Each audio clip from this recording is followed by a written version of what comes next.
Okay, let's go.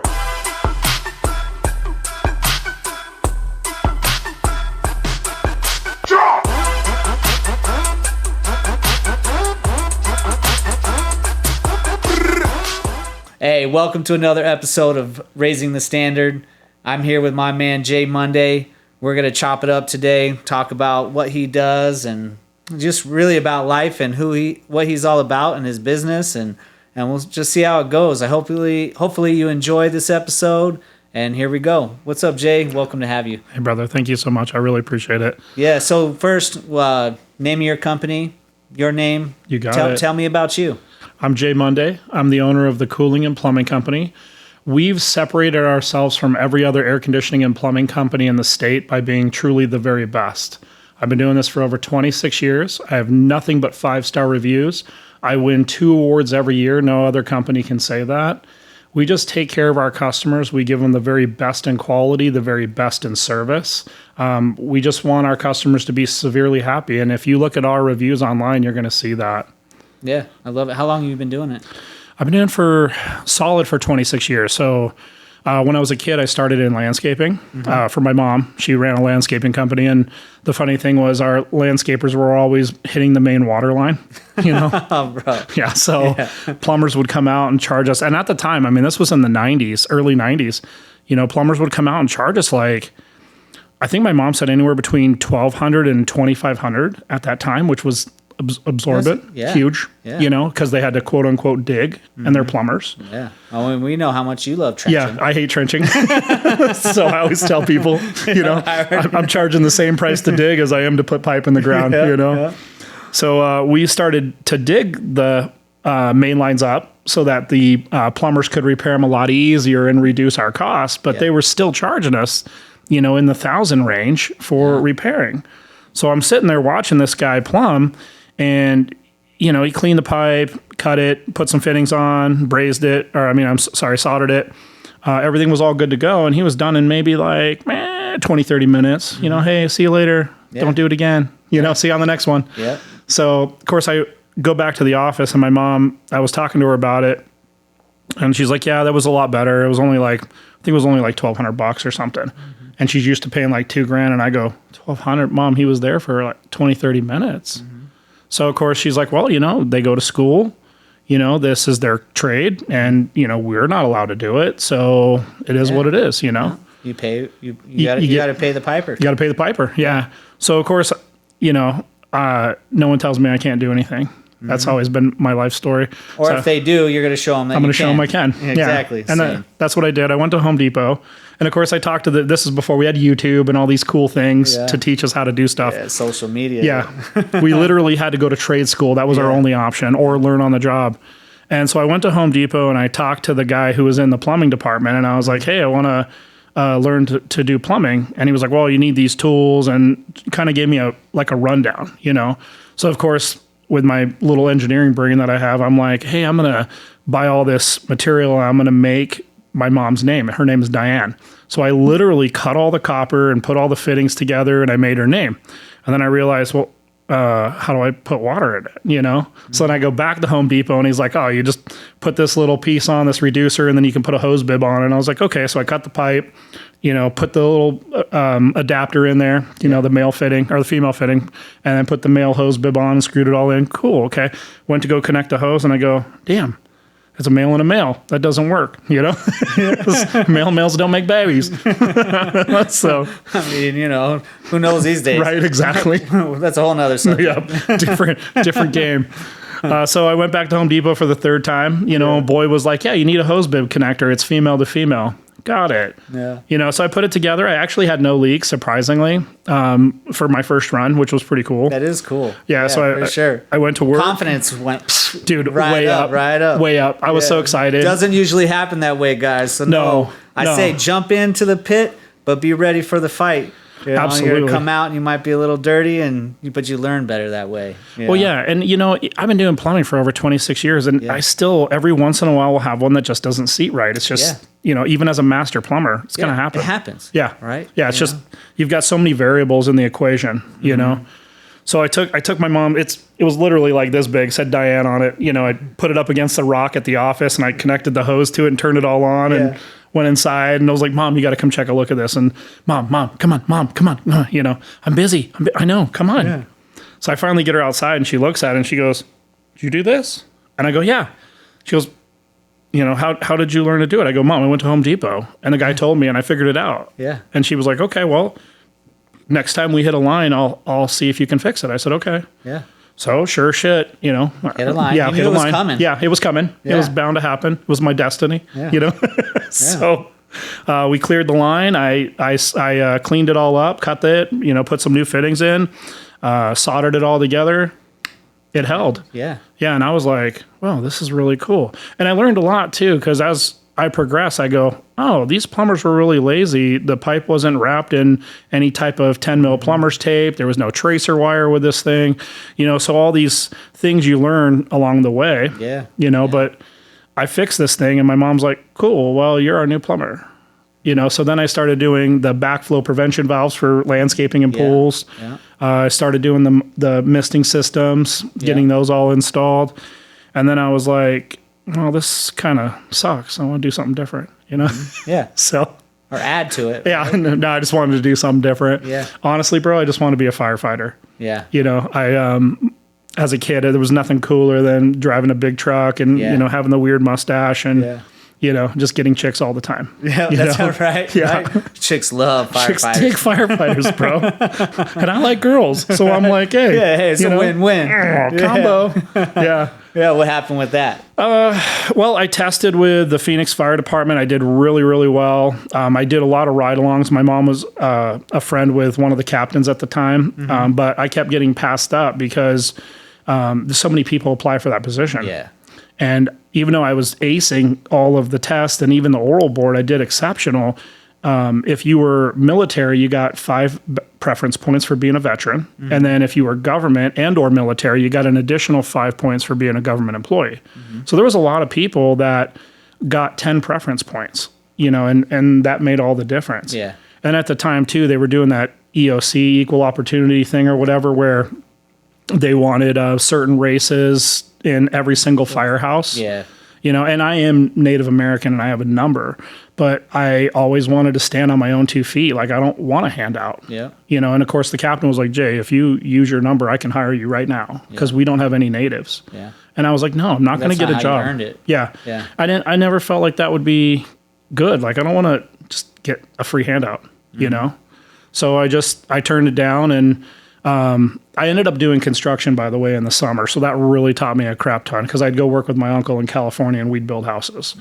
So then I learned about, air conditioning and, hey, you got this really cool room and there's no AC vents in here. Yeah, especially in Cali too, right? It's a land of swamp coolers. Yeah. Yeah, at the time, that's pretty much it. I mean, back in the 90s, we had air conditioning, but that was a luxury. Yeah. And swamp coolers was the thing. Yeah. Majority of homes. Even here. Yeah. Even here, people used to struggle. Oh. And just have a swamp cooler in the middle of summer. Or just units too small for their homes. Oh, right? yeah. So then they'd add swamp coolers to bedrooms and windows. Yeah, I had so many friends and so many places where they had swamp coolers just right in the window. And that's how it was. Dude, you would also sleep. Put it in there so they could smoke weed in their room and True. their mom wouldn't know.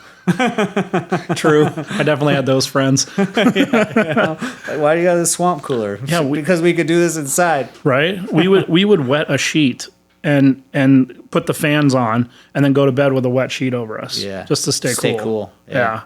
I remember that as a kid, man. That was horrible. Yeah. Hey, but it helps, it helps mold you. Dude, it does. That, appreciate the things that you have now that you didn't. Yeah. With your kids too. How many kids do you have? Technically 2 or 1, maybe 3. No, maybe, some I'm not too sure about. Right. They might be roaming around. I'm actually pretty certain that I know where all the kids are, but no, I've got my blood daughter, my real daughter. She's 20. She's actually in the Marines right now. Oh, nice. She's stationed at Quantico and she's doing She's working on the helicopters under where the president's helicopters are. Oh, okay. So pretty prestigious and pretty awesome. Don't want to be anything like Dad, but she's following my footsteps 100%. Yeah. So I love it. Are you a Marine as well? No, I was Army. Okay. But just, like, I don't want to be anything like you, Dad. And then she's serving as well. And, she got herself married within the first year of being in as well. And I ended up doing the same thing. Yeah. So I'm just like, you're nothing like your dad, babe. Not at all. Just keep trucking. Yeah. Don't worry. We got a position over here when you say you're not going to come work here. Man. I know. I would love nothing more to have her, in the family business. My nephew, Damien, you know him. Yeah, he's more like my son. So his father was absent, and his uncle on his father's side and me have always been his dads. Yeah. So we love him. He's my little boy. So of course I always tell everybody, hey, it's my son. Yeah. So truly he is, and he is going to take the reins of this company. Yeah. Which is stellar. So that's awesome, dude. He's kid number 2. Yeah. And then I have a stepdaughter. Her name's Whitney. She's 15. Wow. Yeah, and she's over at the Benjamin Franklin. So she's such a good kid. Yeah. Yeah. Which one? Which Benjamin Franklin? Just right over here on Green or Gil. What is that? Is it on Germain? German. Germain and Power right there? Yep. Okay. All right, yeah. Yeah. That's right across the street from where we stay. Oh, yeah? Yeah. Is that where you guys live? Yeah, we live right in Cortina. I don't even know where you live, bro. We'd have to get together and have a barbecue. Yeah. Something. Yeah, for sure. Yeah, it's right there. My youngest just graduated high school. Really? Yeah. So well, all my kids are out of school now. And you guys do a bunch of or do you donate your time or something? I can't remember. Donate my time? Yeah. Do you guys do a bunch of donation stuff? I thought I saw some on Facebook. Maybe I was wrong. No, I mean, we do stuff for end of the year. Our companies will do the toy drives and things That's probably like that. what I caught. Yeah, we do the toy drives. But no, we don't do that much. Maybe we should do some more now that you say that. I mean, it's what's in your heart, and when we have time, absolutely. I mean, we give back in every way we can. Yeah, I do too. I'm huge. Like veterans and children are my 2 biggest things. Mm-hmm. Anytime I can help vets and children, we're on it. We also found a charity in Mesa. It's a Catholics charity, and I'm not religious, but I love the fact that all of their patrons have to do things throughout the year in order to receive the benefits. Oh yeah, good. Yeah, so it's not just a gimme. Yeah. It's it's just people can't just show up with their hands out without do something. Picking up a shovel. Show us that you want to earn. Yeah. And honestly, it's so cheesy what they have to do. It's easy, but it's the fact that they put it's at least just the point. Yeah. Yeah. To you make put one step something. forward. Yeah. Because if you don't have them doing that, then the lines are going to be longer. Yeah. Right. And people are going to come because they just want handouts. They want it free. And then there's no benefit to that. There's no forward motion from that. No. They get that instant gratification at that moment and then right back into the same situation that they're in. I agree. It promotes laziness. It doesn't work. I mean, I can say it and I can attest to it too. Before we started our business in 2008 and went through all the stuff that so many people went through, I'd have people come in because we lost our home and all this stuff that would come and help us out, help me pay my mortgage, Yeah. And it was great. They helped me and gave me some money to pay my mortgage then, but guess what happened the following month? You're on your own. We're still the same. Yeah. We're still the same fucking spot, and the only thing that ever fixed it was me. Mm-hmm. That was it. It wasn't somebody coming to help me. It wasn't any of that. It was me. It was me figuring shit out, lacing my shoes up, taking on 3 jobs and figuring out this and doing that and wherever I could to fix my situation. So handouts they feel great right then. Yeah. But right after it's gone. Well, like you said, instant gratification. Yeah. As soon as it's gone. You're just right. Yeah. You're still in the right same there hole. and now asking somebody else, right? Yeah. Because Jay already gave me money yesterday. Yeah. Can you do it again? Can you do it again? Yeah. And then eventually you're like, all right, what the fuck are you going to do? Are you religious? I mean, spiritual. Yeah. Okay. I'm more spiritual as well. I go towards my Native American side, but I truly love studying history, and part of history is religious history. Yeah. So I'm always like, hey, let me learn about it. But one of the things that relates to that, and I wanted to say was there was a story about how some guy was complaining. He was walking alongside of Jesus, and there's 2 footsteps behind him, you know. And at some point, there's only one set of footsteps, and this guy's complaining and complaining and complaining. And supposedly, I think the story is Jesus or God says, "There's only one set of footsteps because I've been carrying you this whole time." You know, so it's like that's really the deal. Is we have to do it for ourselves. Yeah. You know, just get up and get it done and put those feet forward and move forward, and don't wait for someone to carry you because it's not going to happen. Yeah. You know, I agree, man. It's funny. I have conversations with my operations manager, Chris, and we talk about this stuff. And he's religious, but very open-minded, and that's how I am. Right. You have to be. I like to research every religion because there's a truth in all of it, and it's all very similar. You know, and it's just how they want to view it and push it out. And I'm all for it. I'm all for religion, or I'm all for whatever can bring you peace and happiness and fulfillment, or making you feel like your world is completed. If it's religion, please continue to do it. I like to research it all because I just believe that, like I already said, that there is truth in all of them. And it's up to you to take what that truth is, and if you want to make it yours. Yeah. You know, my truth is different than your truth. Yep. And then there's facts, right? Yeah. We don't know the facts. Right. Yeah. Exactly. So my truth, I'm going to ride with that and walk with that everywhere I go. That doesn't mean that you need to eat my truth as well. You know, you can hear it. And if you're like, man, I like what this guy talks about, then listen. If you don't, be respectful and we can move on. Yeah, right? that's it. That's one of the great things about America, you know, is, you know, we have that opportunity. You know, we have that opportunity to choose religion or not choose religion.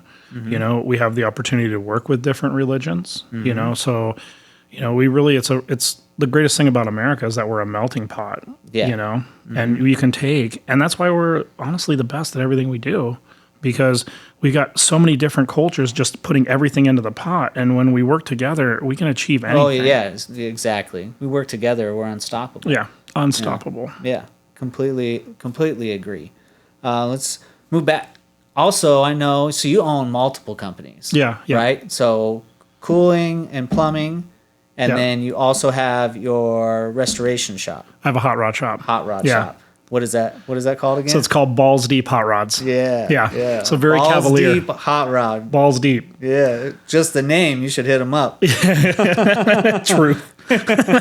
So how long you been doing that? So I've been doing that since I was a kid with my dad. So I love it. So you got into plumbing with your mom through landscaping. Yep. You have restoration on hot rods.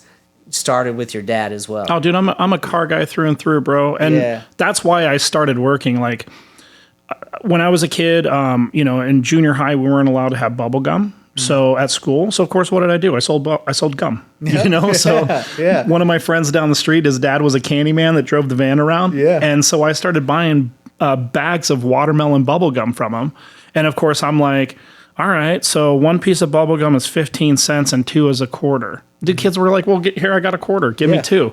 You know, and if I remember right, that bag literally cost me like maybe $2 or something, $3, and I made like $60 a bag. You know, so I was constantly generating revenue. Yeah. You know, as a kid, and then of course you get into high school, and I'm still selling gum. It's not as big, you know, but I played hacky sack, and I went to Dobson. And we had a smoking section. Yeah. And that's you born and raised Arizona? No, born in Wisconsin.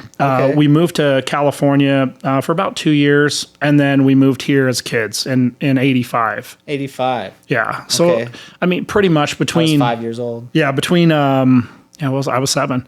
Yeah. So between that time and now, I've left for military government work, and then that's it. But I've always come back. This is my home. Okay. So until I can retire in Hawaii. Either way, right? Yeah. That's my game. That's my game plan. Yeah. So, the hot rod shop. Yeah. Your dad. Yeah. So Selling bubble gum. Sold bubble gum junior high. Yeah. And then, of course, in high school, everybody was always asking to bum a cigarette, and I don't smoke. So I got this bright idea. Let me go buy some cigarettes. Yeah. And I would start selling cigarettes for $0.25 a piece. Which is a great idea. Yeah. Because you don't have to worry about smoking your supply. Yeah. You know? I'm solid, bro. So I'm playing hacky sack all day, and people are like, Jay, can I get 4 cigarettes? I'm like, yeah, here, give me $1. Here you go. And at first, they were like, you're going to sell them to me? And I go, yeah, buddy. Yeah. Like someone's got to pay for them. Yeah. But after a while, they were like, hey, Jay, you got cigarettes, right? You know? So I was like, yeah, of course. What do you need? Yeah. So I was always generating money. First chance I got to make money was for mom nights and weekends. Yeah. In the summer, I'd go work with my uncle in California doing construction. Well, I love cars. So my first car was a 74 Nova. Yeah. My mom and dad helped me buy it. We got it in some old lady's backyard for $250. Damn. Yeah. And of course, my dad he's been a mechanic geared kind of person his whole entire life. He owned a service station in California, worked on just some amazing cars, owned amazing cars. Yeah. The stories this guy had was like, what? Where's that at, Dad? Yeah. Why don't we have that anymore? Got bored, sold it, Yeah, typical. Yeah, here's a picture. I'm like, whoa, who's Clint Eastwood, Dad? That's So sick. Yeah. So we bought it. It was a straight 6. We rebuilt the engine was fine, but we rebuilt it because he wanted to show me how to do it. So we rebuilt it, and we got about 200 foot-pounds of torque out of that, which was exceptional. lot. Yeah, this thing would lift off the ground with one wheel. It was cool, and it was just neat, and I just loved it. So then I started saving more money and buying more cars, and so that between 16 and 18, I owned 5 cars. Oh, wow. Yeah, I had a couple Mustangs, I had a Chevy truck, I had a Chevy Nova, and I just bought a brand new Dodge Ram. I was so excited. Yeah. So 96 Dodge Ram. Hell And I had big aspirations dropping it, putting it on 20-inch rims, which were, unheard of at the time. That was huge. Yeah. Yeah. 17 was baller status. Oh, bro. You know? I had my first car was an 82 Regal. And everybody and I went to Chandler High. And if you had a car like that you were was putting gangster. them on 13.7s. Yeah. And I went and I put mine on 17s. So everybody was like, holy shit. Yeah, who's this guy? Wheels, who's this baller? Yeah. I felt the same too. Like, yeah, check out me. I'm fucking gangster. Yeah, exactly. So, but yeah. I was honestly felt great, riding true. around in my car. Didn't have any AC, but no, I didn't want need want it anyways. I wanted to roll around with my windows down. Oh yeah, dude, we had some subwoofers at the time. Yeah. 10s were huge. If you had a 12, you were rocking. Yeah. Yeah. Yeah. Oh yeah. We didn't care about made AC. it ourselves, made out of a cardboard box. I had two 12s in the back, rattled to shit. Yeah, everything. Yeah. Trying to figure out how to make your car not sound like a tuna can. Yeah. Yeah, it was good times, bro. Yeah, so we started building cars, and then I ended up going to the military, so I ended up selling 4 out of 5. I kept the Dodge Ram because I was paying for it. I was on payments. Yeah. And that just started my love affair for it. So when I got out of the military, I was like, hey, I need another car, and I just kept building. And then I got to the point where I was starting to get sponsors, which was really cool. Yeah. And then my sponsors were like, hey, we can only give you X amount of dollars and you need a business. And I was like, well, I don't want one. I was already doing HVAC and plumbing, and so they were like, well, if you want more stuff, you got to have a business. Just open a business name. So I was all fine. I'm going to piss you off. And I created Balls Deep Hot Rods to make them all mad. Yeah. And I thought they were going to say no. And they were like, hell yeah. Yeah. And they were like, dude, that's a cool name. Yeah, we love it. Yeah. That's very cavalier. And I'm all, damn it. Okay, well, keep sending me shit. Yeah. So, now we have a couple sponsors. They send us, stuff all the time, and we put it into our rides. And then, of course, they get to use these rides whenever they want to sponsor or show them off at SEMA or whatever. The events, yeah. Yeah, so I don't turn a wrench anymore. I'm going to be quite honest. I have zero time to do it. But all of this stuff, dude. Yeah, just way too much. Yeah. But I have 3 amazing fabricators, Dane, Derek, and Daniel, the triple Ds, I call them. Yeah. Yeah, so we'll design, between me and the guys, we'll design something, and then I just put it out there and have them do it. And then, of course, I'm in the shop once or twice a week confirming everything is going well. And But it's a real well-tuned engine. You know, they know what to do. I don't have to babysit my guys, and we just build wicked cool shit for people. Yeah. You know, and I do what's called Frankensteining, where I take something old and I put it on something new. You know, we usually, if you're rebuilding a car, you got a big, huge, thick book of where you found every single nut and bolt and, you know, this and that. And, you know, you're trying to find it again when it breaks down. It's a Greek tragedy. It's a nightmare. So if I Frankenstein, for example, I took a 2012 Raptor chassis, the cab was destroyed, a tree had fell on it. So I had took the cab off, the whole body off, and I put a 53 Ford on top of it. Oh, shit. Yeah, so now I got a 53 Ford on a Raptor chassis. Yeah. It's badass, Hell yeah. you know? So that's the kind of stuff I like to do. You know, check all the dimensions, the wheelbase, you know, everything, see if we need to chop the frame a little bit and figure out something that'll work. Now I take the 53 Ford down to AutoZone, you know, and you can plug it right into the, you know, the checker and it tells you what you need. Yeah. And they have the parts because it's a 2012 Ford. Yeah. You know, versus a 53. Yeah. No. So we do that same thing with pretty much everything. Some things we keep kind of stock or traditional, just depending on what it is. Yeah. And, you know, or probably depending on the client as well and what they're hoping for, expecting. And that's changed dramatically too. Yeah. You know, like back in the day, people wanted numbers matching. You know, we used to do a lot of military vehicles. Yeah. You know, and you would build a military Jeep for $45,000 to $60,000, and people were eating it up. You know, all those people are dying off, those type of collectors, and nobody wants it anymore. You know, you can literally find an old military Jeep, you know, a Willys Jeep for, you know, 12, 14K, fully done, you know. And it's just, it's sad. It's, you know, but this is how life goes. And we used to do a lot of carburation. Now we're all computers. Yep. You know, so we stuff LSs and everything. Everything's fuel injected. Yep, fuel injected. Our 87 Chevy square body is fuel injected. Yeah, it's the best. Everybody's doing it. My son's been building a truck forever now. You know, hopefully he'll be done pretty soon. But you know, same. He has a 74 square body. Nice. And dude, we used to trade those bitches for like $500 a piece back in the day. Bro, yeah, you know, like now they're going for $100K. Oh, Stupid. yeah, all of them, man. Like everything. So my dream vehicle, which I'll have here hopefully in the next year. I just don't want to spend money on myself. But is a Grand National. You have to, the bro. GNX. Okay. Yeah, that is it. Yeah. Given why my first car was an 82 Regal. Yeah. In those days, I couldn't afford the GNX. Now you go and I want one. I might look. You know, I spend no less than like $70,000. I'll keep an eye out for you. Yeah. Yeah. They come across our plate every once in a while. I just don't want one where I have to do a project. Yeah. Just done. I don't want any of that. You know. Yeah. I want it to be clean, perfect.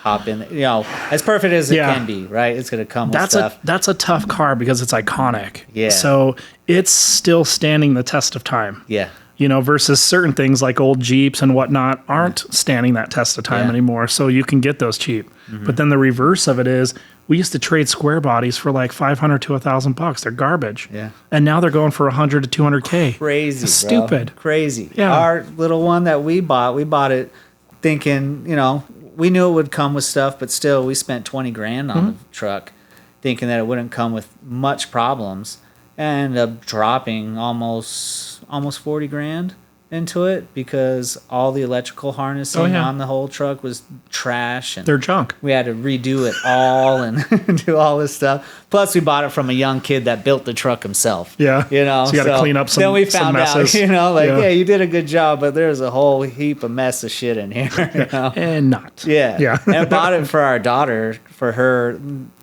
driver to school and stuff. Yeah. But like at the beginning, dies all the time. Luckily, craziest thing, that truck has never died on anyone but me. Oh, that's Like, that's so like my hilarious. wife would drive it, and Brooklyn would have never drive it without us, but my wife would drive it a lot.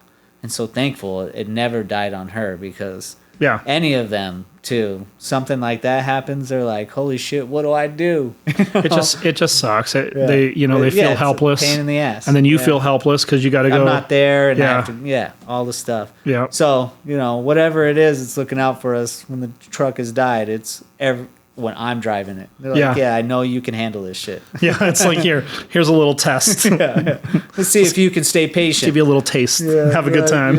Want to test my patience and Don't worry, I usually have that pretty locked in. Oh man. You know?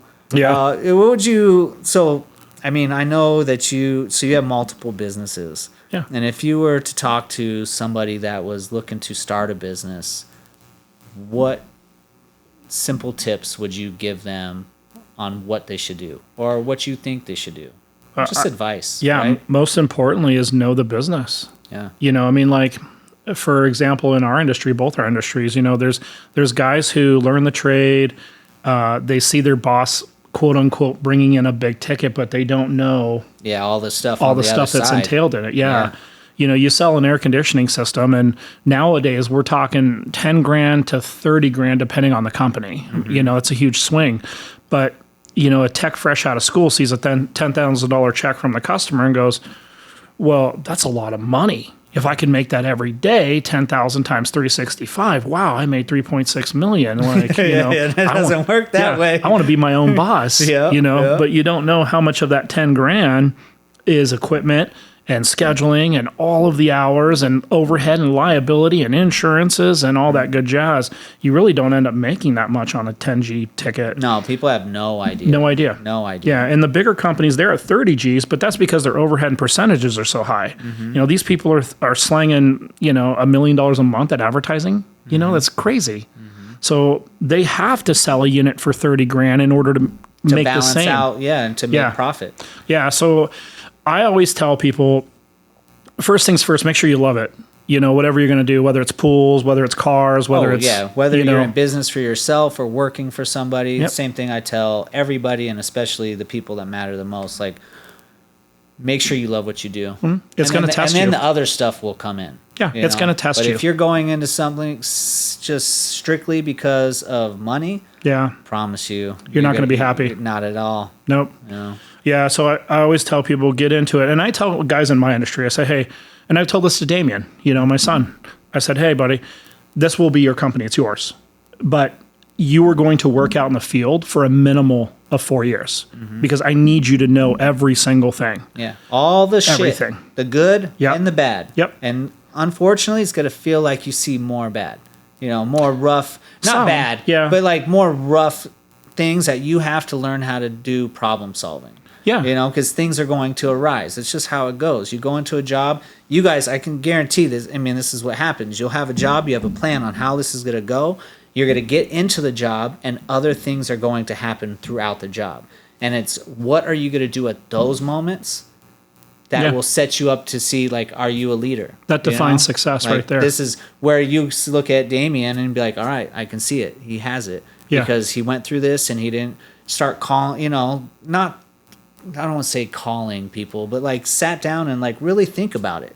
Like, what are some solutions? I know that I've probably been taught this stuff, so find some patience, look at what's going on, and find out how you're going to move forward. Well, and that's really the key to success is back in the day, I always heard, duplicate yourself. Don't duplicate yourself. No way. No. Duplicate what you need done. So teach them this 100%. Until they're 100% at it. They'll never be able to do 100% of what you do. No. But if you at least teach them to do this, they can do that. And then later they can take on more responsibilities. Yeah. And one of the things I always ask the guys, I'm always like, did you look it up? Did you look it up? That's like my favorite thing. It's like in our day, we had nothing. Yeah. We literally had a calendar and people's information, and we'd call from a payphone with some quarters, confirm they were home. Yeah, that's great. Yeah, write out paper invoices. Yeah. We barely took credit cards at that time. We definitely took checks and cash. Yeah. So things have changed. You probably had a machine too for credit cards. Yeah. Literally, I had a milk crate in my van with 2 maps, the credit card machine, a binder that had invoices and pens and everything in it, our maintenance programs. Literally that was my life. And now it's my phone. Yep, it's all right there. It's all right there. Yeah. So I'm always like, did you look it up? Did you look it up? You have this amazing tool at your fingertips that you completely waste so much time on just scrolling through stuff. Like, use it for good. Yeah, use it as a tool. Use it as a tool. It is. Yeah. It's 100% a tool. Yeah, and with Damien, I told him, I said, okay, you owe me 4 years out in the field. You're going to learn these trades. You're going to know these trades back and forth, which he does. Simply amazing. He's way above schedule. Like he's doing stuff like we had an employee leave a while back. Just wasn't really that great of a dude, you know, obviously. So he's with another company and he's calling us because he's like, hey, the owner of this company is doing it this way, but this isn't right, right? And, you know, at first Damien's answering these questions like, yeah, dude, that's not code. Here's code, you know, and I get to the point where I'm like, Damien, we got to stop helping this guy. You know, there's a reason, you know, like, and if that owner of that company is doing plumbing and he doesn't know what he's doing, he shouldn't be doing plumbing. You know, like we can't keep helping these people out, you know? So he's at that level, you know, he's got a cousin too, who works for another plumbing house and his cousin always calls and asks him for advice too. And I'm like, you guys have been plumbing for the same time. You can plumb a house from the ground up, whether it's water, sewer, you know, our specialty stuff like tankless water heaters, you know, the water filtration systems. He knows it all, you know, and his cousin is still like, well, is this okay? Is that to code? You know, so you can just see the difference in teaching, you know, and he's got it. He's there. So now he's starting to lead. So now he leads the teams. You know, so he's like, hey, you guys do this, you do that. And he's problem solving. I love it. Yeah. And so, you know, he'll tell me, hey, we got this problem. I think we should do this. Yes. And 9 times out of 10, I'm like, you're right. Yeah, roll. Yeah, do that. Great job, buddy. Yeah. You know? So sometimes I'm like, that's cool, that works, but I would do it this way because it's going to be a little bit faster or this and that. And then he learns from it and he goes with it. Yeah, you know, that's how I am, and I would prefer, like, if they feel like they want to still do it what they thought, like I'm all for it. Go for it, and then you'll find out. Yeah, you know, like you go and do it, and then you'll be like, actually, I probably should have done it your way, or call and be like, hey, you know what? Like I did it this way, and check it out. You know? And sometimes, I'll be like, great. Sometimes you can do that. You were right. You know, you got it done. I want the, you know, like for my people, especially in the leadership spots, I want them to be confident in making choices. Yeah. You know, make the decision and take the responsibility. And don't be afraid of it. Yeah. Don't be afraid of the responsibility. Don't be afraid to do something and it not work out and be worried about me being mad. Because I'm not going to be mad. I'm not that guy. Anyways, unless it's something that we've talked about already. Yeah, 6 and now times. you're doing it again. You know, I'm going to be mad. Yeah. I'm going to be like, what the fuck is wrong with you? Come on. You know? Like, I want you to make decisions. Like, you don't have to call and look for me to tell you to do it. Like, did you look at this? Does this make sense? Like, tell these things to yourself when you're looking at this situation. Put out those solutions and be like, you know what? These make sense. I'm gonna do this because those people, they know. I tell them too, like I trust in your choices. And if it doesn't work out, then we'll come back and we'll talk about it, and then we'll move forward from there. But I get it too, man. Like a lot of times, it's probably they're like, if I fuck up, this might cost us money. Well, guess what? That's part of business. Yeah, you guys, and it's a lot curve. of them don't understand that though too. Like when you're really running a business, there are lots of times that we swallow money. Yeah. And it just comes with it, unfortunately. And that's why I teach all my guys when they start getting into leadership positions, I tell them, hey, I want you to come up with a solution, but before you follow through, before you execute, call me. Yeah. Let's chat about it. Because if it is not the right way, I'm going to tell you. Yeah. If it's a good way, I'm going to say, go ahead and try it. I'm going to give you my advice on how I do it. I'm going to give you multiple options, you know.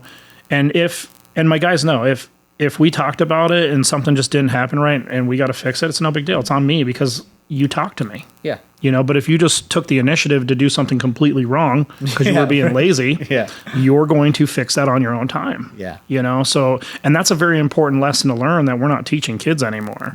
You know, is like, here's a participation trophy. Good job. And it's like, it looks like ridiculous, you know? It's all bad. Yeah. No. And it's like, you do it, first off, you do it my way because this is, you know, we do everything to code and it's perfect. And that's why we have the reputation we do, you know, but there are other ways to get to the store, you know, whether it's 2 lefts, 2 rights, or, you know, go down and make a U-turn. Yeah. It's just a matter of what is going to cause the least path of resistance. Exactly. You know, and what are you doing? The work that you're completing should be setting you up for less callbacks. Yes, 100%. Like we don't want to return. We don't get callbacks. Right. That's how it should be. Yeah.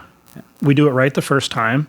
And my guys, that's what I love about our software program that we use is we get before pictures and after pictures. Yeah. And my nose is literally in everything. So, every day customers call, do you come out specifically, Jay? No, I don't, unfortunately, because we have so many calls, but I'm here with you.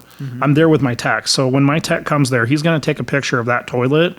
He's going to take measurements. He's going to tell me exactly what's going on, and we're going to tell you exactly what we can do. So I am in his ear, just so you know. And they're like, oh, okay, cool. Yeah, support is always there. It'll be me. Like my techs will hear from me, and we will make sure that it's done my way. And then that's perfect for you. So until Damien's that one. Yes, exactly. Yeah, when I can say, hey, buddy, here's the crazy rains. Have fun. Steer that ship. I'll be in Hawaii. Yeah, exactly. Like I'm off to see the world. I'm going to go check some stuff out. Yeah. My biggest obstacle isn't what people would think. It's learning who your clientele is. I, with my whole heart, give everybody the very best in quality and service, materials. Like I only want to put the best AC systems in. I've spent 26 years studying water with like ASU and U of A and Franklin, and I've put together not even my systems. I put together 2 systems that work best for Arizona water, and I actually teach classes sometimes at Irvine and for Navien. Oh, nice. Like I gave a class about WEC, which is their water filtration system. So I love what I do, and I give my customers the very best. I don't want them to have to worry. I don't want them to have to call. I give them the most cost-effective answer. Really, I want them to enjoy their home. And the thing I had to learn is that not everybody wants that. No. And that was the hardest thing for me. Like I was like, but it's your home. Why don't you want the best? Or why would you hire that 3-star guy just because he's $20 cheaper? Because they just want to get it done. Yeah. And they don't care how it is. Don't care. It's done. Yeah. And there will always be those people. And those, we're the same way. Those usually, they're not our customers. No. They're not the people we deal with. We have a different clientele that work with that value our standards. That's truly it. They have standards themselves and they value it. So I cater to those people. So when people start calling, hey, I'm getting multiple quotes, I just say, hey, I'm not your guy. Like you looked me up because I'm the best rated in town. So I came up as the best, but you're trying to price me out to somebody who's not the best. Like there's no comparison. Yeah. It's not apples to apples. No. Yeah. Yeah. You don't people don't get it. I'm sure in that it's what we run into because everybody just thinks that all heating and cooling or HVAC people are all the same. Like if you got a business, they're doing the same thing you're doing, but they're not. They're not. That's not the case. There's so many variables. Yeah. Like you go and look at one company, you look at us, and you get these bids, and you're like, oh man, you're $5,000, $10,000, $200, whatever it is, more than they are. We're just gonna go with them. Yeah. They're doing the same thing you are. Like, no, they're not. No, they're not. Are they really? Like if we really break this down and I show you, I can promise you they're not. Same thing with you. Like you can break it down and be like, look at this and look at these materials I'm using compared to their materials that they're using. Yep.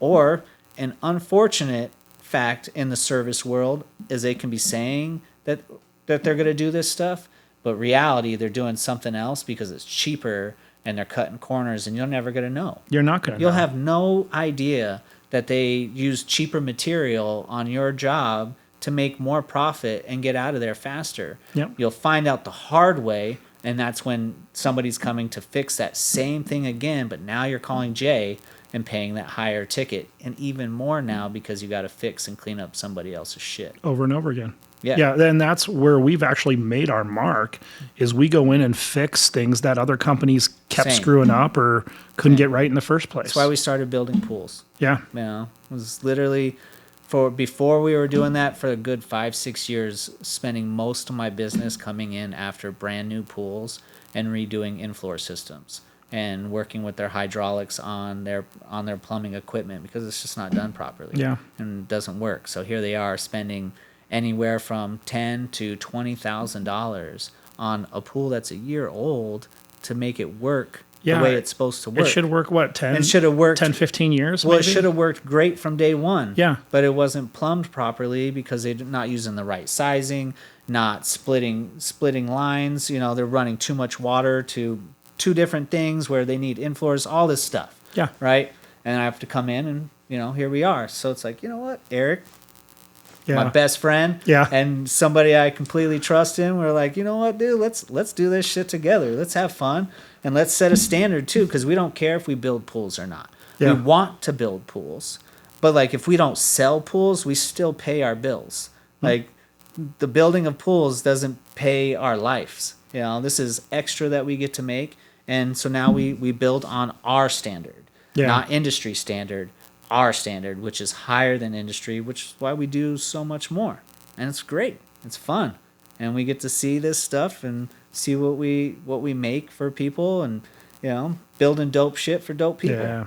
That's why I love working with you guys, man. Yeah. Oh, same, dude. You care. 100%. I want people to spend their money wisely. So these are all luxury items. Yeah. So first world problems. Yeah. Yeah. Like, let's not cut corners. Yeah. If you are building a pool because you think you need a pool because of necessity, because you live in Arizona, I'm sorry to break it to you, but a swimming pool is not a necessity. No. It's 100% a luxury. And unfortunate truth too, it's making its way that pools are not for middle class. They're for upper class people, and that's unfortunate. It is what it is, though. Yeah. Right. So. Well, I mean, as we progress too, you learn things. I mean, we have certain codes that came about in the 90s and the 2000s, and we have codes written every 2 years. Yeah. So things change, things innovate, all the stuff, and you have to learn how to adjust and adapt to those changes. Pool motors went from single phase to multiple phase, because we need to quote unquote save power. Yeah. It's the same thing in our industry. Yeah. We have the traditional AC systems that go from 0 to 100% and 100% back to 0.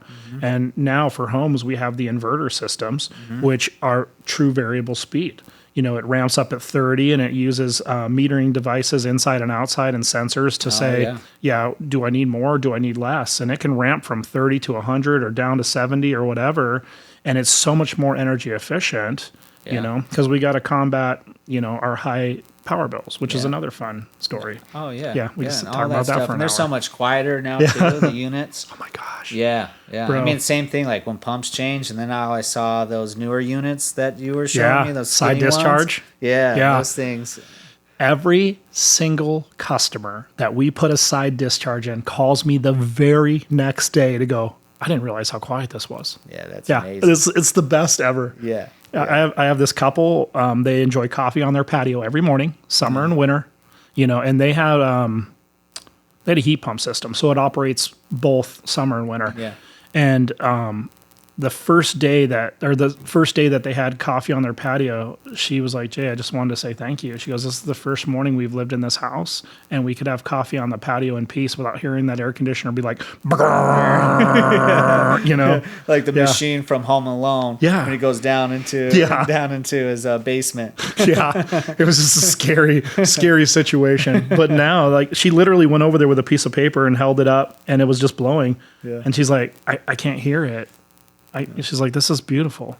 So I mean, that's old technologies like Fred Flintstone and new technologies like Star Trek, and it's in every one of our industries, but with technology comes pricing. Yep. And like you said, and then you guys, the aiming deeper and building better was freaking amazing. Like, I didn't know that most guys use, I think it's 3/8 rebar and you guys are using half or 5/8, So most people, in pools, when they're building pools, standard rebar is number 3. Number 3, okay. Yeah, and Dope Boy Pools is number 4 rebar, which is extensively bigger, also extensively more expensive. That's the cost difference. And like those are the difficult things for homeowners because they don't see it.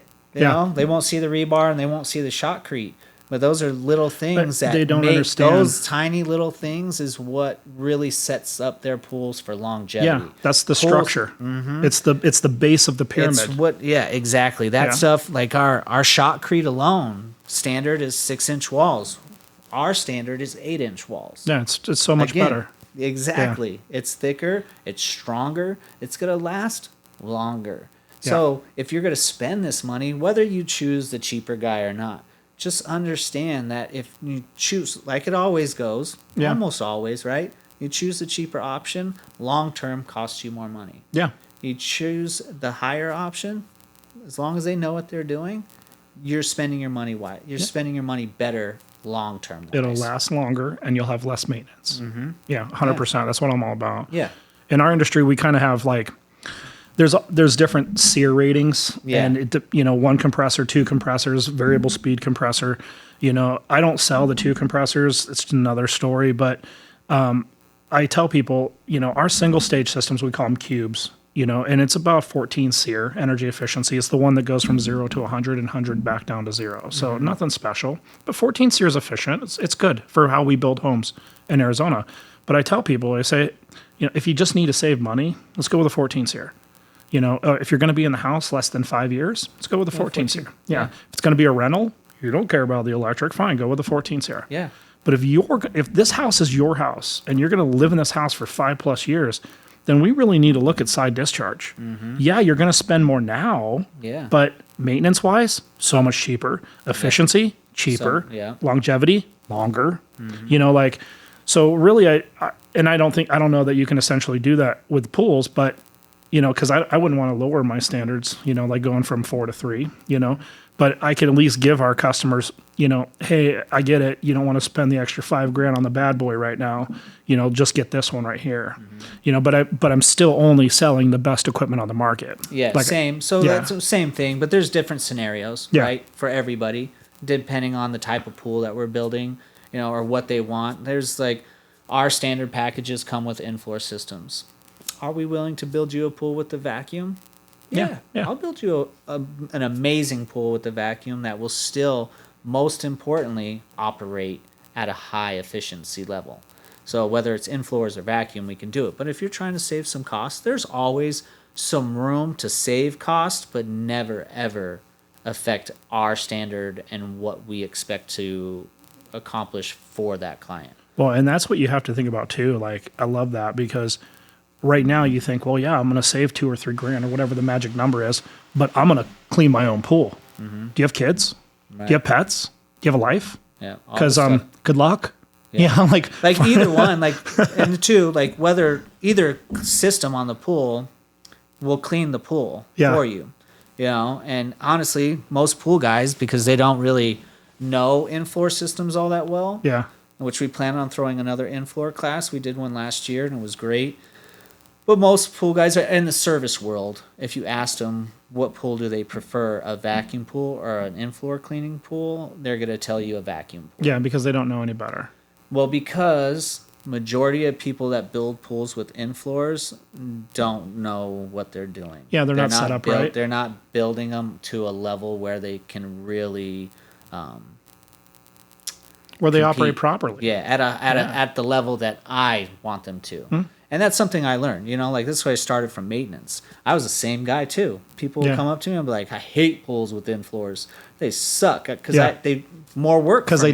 They did suck. It was more work for me when I would go to those. And a pool with the vacuum, for the most part, kept the pool a lot cleaner. Aesthetically, doesn't look as nice because you got this hose that's all in the pool, little robot vacuum. Same if we build a pool with the vacuum, when we send out our video guy, we pull the vacuum out of the pool because it looks ugly to have this hose and the cleaner in there.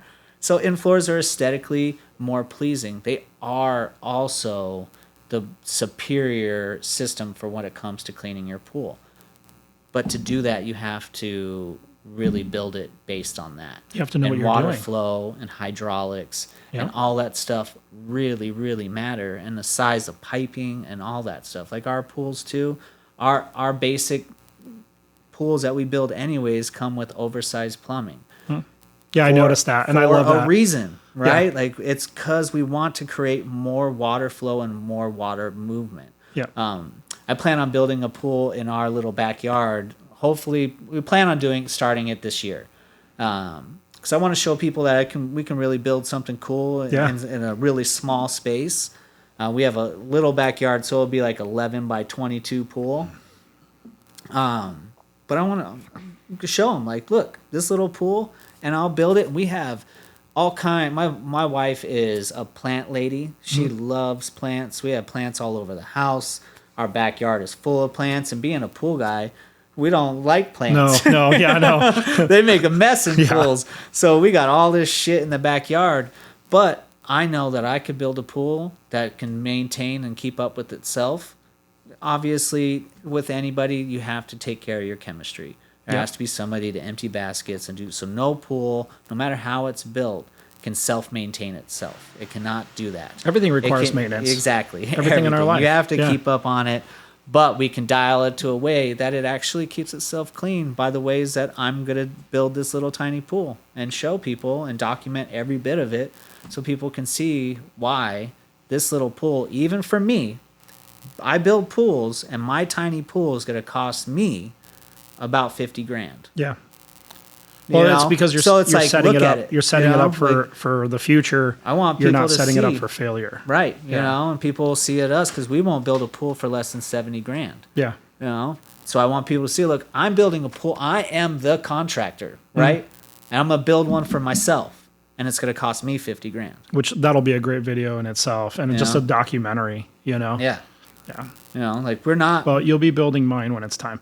And I'm not a pool guy because it's like buying a boat. You know, the best 2 days of a boat owner's life is when you buy it and sell it. Yeah. You know, because all the maintenance that's in between. You know, but I feel the same way with a pool. So like we live in Eastmark. Yeah. And we have a community pool, and I freaking love it because I don't have to babysit it. Mm-hmm. But when we get our land that I want, I'm going to keep that on the DL. You know, because I don't want anybody else to get it.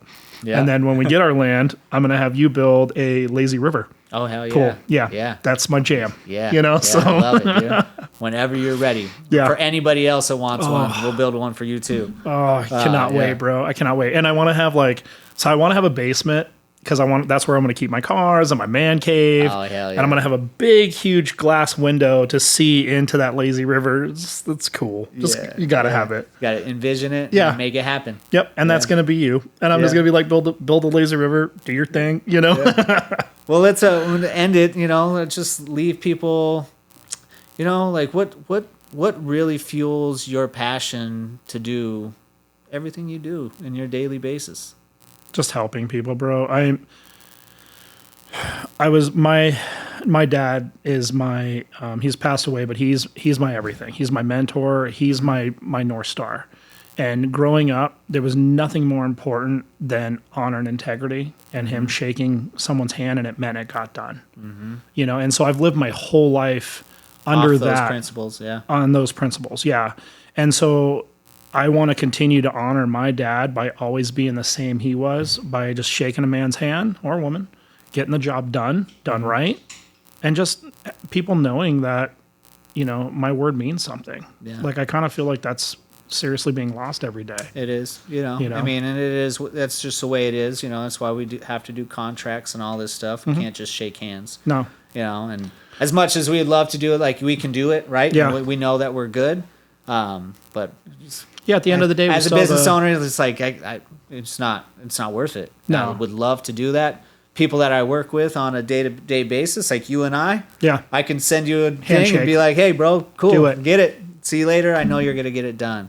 Yeah, and that's the type of relationships that we want to continue to build, and that's also why I wanted you on here too, so people can see who Jay Monday is and the companies and the integrity that you carry with yourself. So anybody out there in the pool industry, or you know, homeowners, or anything that you see from this video that Jay provides for you, you have a solid contact of a guy that really cares about what he's doing, and he's always going to put best practices first. 100%. Whether it's air conditioning, plumbing, whether it's gas piping, we lead the industry in everything. Yeah. We build to the newest codes, which is a cool thing. So I used to read code books, and it would literally take me like around at least a couple weeks to a month to go through these code books. Mm-hmm. Now I just use ChatGPT. Right. Yeah, and I'm like, hey, what's the difference between the NFPF 58 between 2021 and 2023? And it gives me like 17 bullets, and I'm like, okay, highlight 7, 12, and 15. And then I can literally go through all the code books in about 2 hours. Yeah, and you can quickly implement it into my company. Yeah. And so and then I teach it down to my guys. Hey, guys, these are new codes that came about. Now, granted, the cities they're not building to these specs at all. I mean, some of them are still building to 90 specs. but we will always build to the newest specs that makes sense and it helps people. There's still a lot of stuff in there. It's like, that's going to need a little couple revisions. Let's hold off on that. Yeah. But for the most part, we lead the industry. Gas piping, whether it's outside, inside, we do it. Air conditioning, obviously, I want to give people the very best. Plumbing, tankless water heaters, my absolute favorite. Water purification, because our water here is grody, super gross. So I try to specialize in things that people need for their houses, and that's who I want to be. Yeah, I love it. Thank you, bro. I Appreciate really appreciate your it. time, my man. Thank you. Yeah. Always. Yeah, cool. Let's get it. Okay, let's go.